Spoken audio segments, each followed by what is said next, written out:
Assalamu alaikum. Duk wanda suka san suna da wannan matsalolin da zan lissafa sai su buɗe kunnuwansu domin su ji kuma abin da zai amfane su.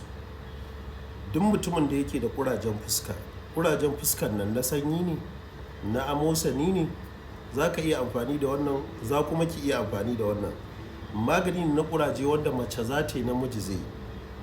Mutumin da ya bar ƙasarsa ko ya bar garinsa ya tafi wani gari, so yanayin garin ya canza masa fuska, ta yi baki ko ta yi dabbara za ka iya amfani da wannan haɗin. Mutumin da ya zamanto ya je ya shafa wani mai ko ya yi wanka da wani sabulu sai ya haifar masa da waɗannan ƙuraje, shi ma kazalika zai iya amfani da wannan haɗin.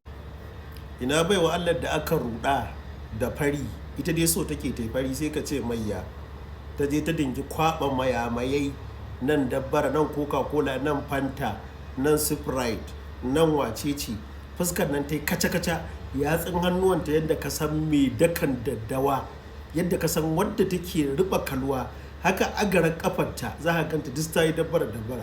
Idan kin san kin yi irin wannan, to ki saurara, ga abin da za a baki wanda za ki amfani da shi, wanda in Allah ya da wannan duk zai wanke miki wannan dabbaran, gobe ma kin kara. Ki tsaya a black beauty ki, kin taba jin an ce white beauty? Black beauty bakake sun fi ma kyau. Wani ma dai in yi shiru kan cika baki.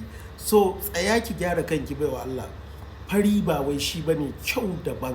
Sannan kuma matan da suke so ko maza da suke so su samu hasken fata, hasken jiki, ba wai fari ba, su ma za su yi amfani da wannan haɗin da zan faɗa. Kafin nan ina bada a sanarwar da nake ta maimaitawa ga masu sikila su tuntuɓe mu, magani ya samu. Abubuwa biyu rak za ku samu wanda za ku yi amfani da shi. Na farko akwai Colgate, zan sa hoton shi in na samu. Colgate abin wanke baki, wato makilin ne Colgate, shi za a samu sai a ɗan matsa shi kaɗan. Sai ki samu tumatir wanda kike miya da shi mai ɗan girma, sai ki yanka, sai ki matsa ko ka matsa a cikin wannan Colgate ɗin ya a ya matsa. So shi za ka samu ka dangwala. In fuska ne kaɗai, Colgate ɗin kamar yadda za a wanke baki ya isa, tumatir kuma ƙwara ɗaya ya isa, amma in guraren da yawa to sai a ƙara, sai a kwaɓa su. Bacin an kwaɓa su sai a rika dangwala ana shashafawa.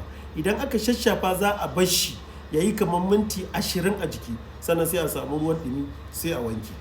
Kai wannan tsawon wata ɗaya ko ki wannan tsawon wata ɗaya, in Allah da ya za ku ga yadda jikinku zai canza, za ku ga yadda wannan abubuwan da suka yi muku dabbara gishirin hanci da waye duk ya tafi.